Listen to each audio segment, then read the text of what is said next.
Hi everyone, I'm Denise from the University of Sewing.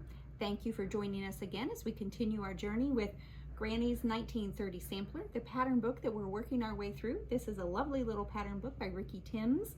We are on block number 14, which is the Scottie Dog. Look how cute he is. This is our little practice one that we've done, and if you are reading the sweet little novel that goes along with the pattern book, this is McDougal in the story. He is, of course, a talking dog who has a bit of a Scottish accent. I'm sure you're not surprised by that, but he's super sweet and he's a lot of fun to put together. There are a couple things that I want to give you some tips and some pointers to. We've got some template piecing that we're doing today. It's not quite traditional piecing, so there's really no measuring, just using your template plastic. My one thought is to be as precise as you can as you're tracing those templates and then cutting them out. When you're cutting your fabric out, just don't rush it. Be nice and slow. Make sure your lines are nice and square. That'll go a long way. So one of the things that we've got today are some kind of odd shapes. If you look at your template pieces, we've got this little shape here as template A, and then we've got another kind of an oddball one here as template B, and I have marked the grain lines on those also. So I'm going to give you just an example of putting these together since they are a little different. This is our template A piece. I've got both pieces here right sides together, and this is actually going to create this little piece right here, this little unit, this half of this square. That's what we're going for here. So just to give you an idea, we're going to open it up like this. And actually that one was going the wrong way. We're going to open it this way to create that half. So let's make sure we've got them going the right direction. They need to be this way. And as always, we're going to use our 1/4 inch seam allowance. I've got my 97D foot on my Bernina 880 machine. The 97D covers those 9mm feed dogs a little better, so we get a little better coverage. I've got our dual feed engaged. I'm gonna hold our threads, and using my knee lift, I'm gonna lower the presser foot.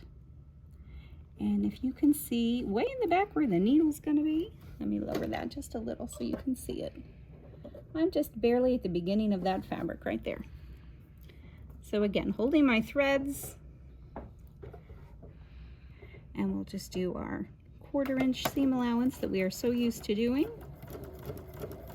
Nice and straight. All the way to the end, we'll cut those threads. And we'll open this one up. You can finger press this, you can use your little rolling presser tool, you can certainly press it with an iron, don't tug too much. There is our unit that is going to go here, and this one is actually going to get attached to one of these unit B's. So let's go ahead and do that just to give you a good example of what that looks like. We're going to line these up, and we're going to center them as best as possible. Again, keeping our threads hanging onto those.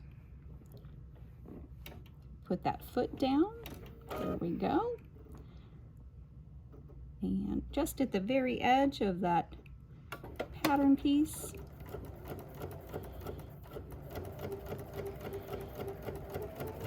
and all the way down to the end. Love that thread cutting button. It actually saves a little bit of thread, which is nice. And then when we open this guy up, we've got this nice little unit here. Not quite a half square triangle because it's got these two in the end, but you can see where that's going to fit in our unit over here. So one other thing I want to show you is let's go ahead and let's put these B units together because we've got 5 or 6 of these that need to be assembled, and this creates these half square triangles. But again, because they're templates, the shapes are a little different. So it's the same thing that we've done here, with a little different shape. Make sure you're starting at the beginning. My fabric is up against my guide for the 97D foot, but I'm not pushing against it. Again, it's just a guide. So we'll take this one all the way down.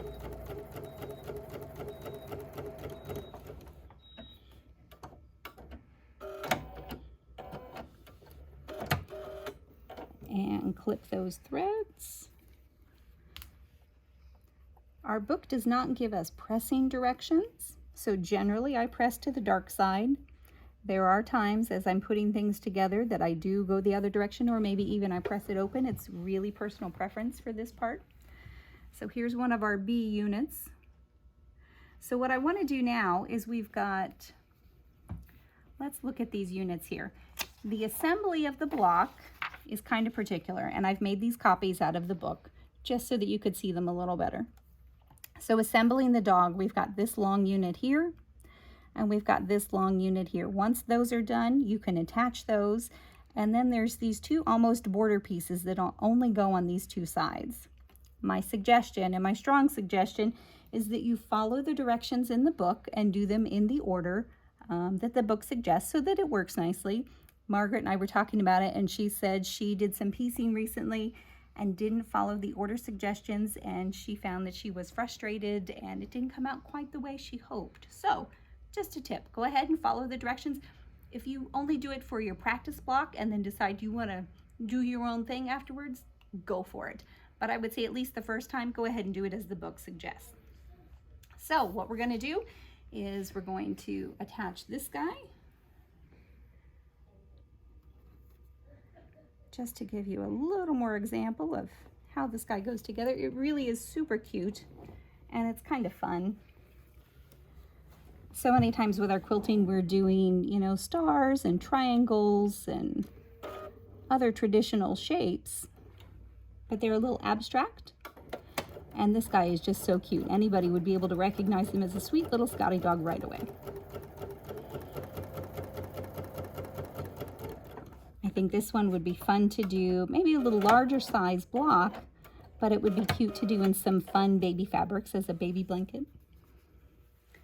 So we've got this one here, and I'm just going to press it with my fingers, and then we're going to attach him here, but let's make sure I've got him going the right direction, because that's pretty frustrating. So we're going to flip this over, get these lined up nicely.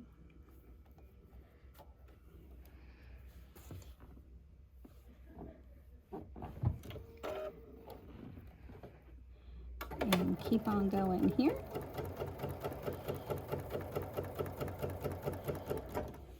You could really do some fun fabrics with this guy. You could make it as realistic as you wanted, or as fanciful and silly as you wanted, kind of like we did with our green polka dots. And again, just to give you an idea of what this guy's going to look like here, that will get attached there. We'll finish this unit, we'll finish this unit, and then attach these. But let's talk about the collar. So if you look here, there's a little collar piece here, and our pattern does include a template shape to do that, which you can certainly do. I just kind of made mine a little bigger. And the idea here is, of course, you would fold it over 1/4 inch on either side to get this width, which if I remember correctly is about 3/4 of an inch. I just went ahead and made it extra long. Now the placement of this, if you look at template piece E, it actually is marked that this is the collar placement. So you could certainly lay it on your E and eyeball it, or you could measure from the end in, which is kind of what I did, and then you can probably see here I've marked, and it looks like I didn't mark on this side. So let's do it this way. So we know we're going to go there, and we're going to place it there. And let's go ahead and applique this guy on. And of course you can do this applique any way that you like. I'm going to move my D guide out of the way, because that little triangle piece on my unit is not going to like that. It'll get all bunched up, and that's no fun. The cool thing about this D guide, you don't have to completely take it off. I can loosen the screw and simply move it out of the way. And then I don't have to worry about losing pieces either, which is what I would be prone to doing. So we've got this lined up, and I'm just going to straight stitch right along the edge here.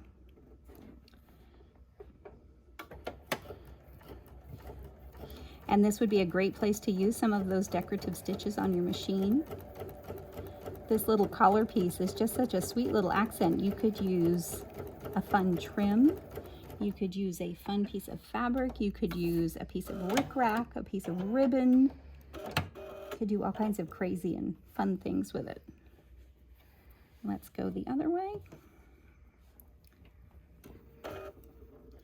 Make sure that's laying in there nice and straight. And now we'll keep going. This little dog is actually a cute one that you could do lots of different embellishment techniques. Kayla and I have been talking about adding maybe a button for the nose, or you could embroider a little tongue, maybe a little eyeball. And then we'll just trim that part off before we assemble the rest of our doggy. So let's look again at our practice block here. It would be cute to do some hand embroidery here for a tongue or an eyeball. If you found a button, just be mindful of your seam allowance there. And then something to consider too, depending on if you quilt this yourself or if you send it out. If you do any kind of 3D embellishment, you'll probably want to wait until after the quilting to add that. Otherwise, your long armor may not be real happy with you, or they may have to take it off and then you'll have to do it on again. And you know, it's fun to do things, but we don't want to do them 2 times if we don't have to. We'd rather spend our time doing something a little different. So we've got our template piecing, we've got the construction. Make sure that you do the order of the doggy in the way that the book suggests. You won't regret that. And then some embellishment ideas. And he's super cute. His name is McDougal. I hope you guys will give him a shot. Let me know what you're thinking. I'm curious how your curved piecing went with the last block that we did. That was a bit of a challenge for most of us, but a fun challenge, I think. Next time we will do block number 15, and it is a double 9 patch, which I believe is more of a traditional piece thing. I don't think we're doing templates for that one, but stay tuned and we'll keep you posted. All of the things that you need to do this, including the book, the template plastic, the fabrics, the thread, even the sewing machine, we have available here in the shop at the University of Sewing. You can also check out our website, universityofsewing.com. Please click the like button there if you're watching us on YouTube. Don't forget to hit the subscribe and share with your friends, because we're having a good time, so don't you want to share that with everybody too? If you have any questions at all, our email is info@universityofsewing.com. Thanks again for joining us, everyone, and we'll see you next time.